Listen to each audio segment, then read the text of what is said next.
È l'anno sicuramente il 2013 dei piccoli comuni. La questione del patto di stabilità anche per i comuni sotto i 5.000 abitanti sarà devastante. ANCI Veneto si occuperà assolutamente con ANCI nazionale di questo tipo di problematica rispetto al governo che si insedierà nei prossimi mesi.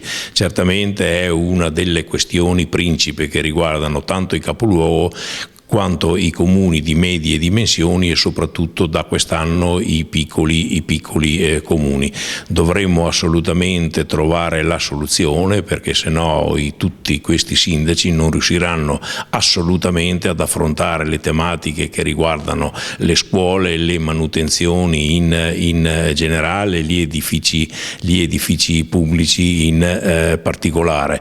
Dal che speriamo che dopo il governo Berlusconi, dopo il governo Monti, le ragioni di ANCI siano, come dire, sentite ed accettate.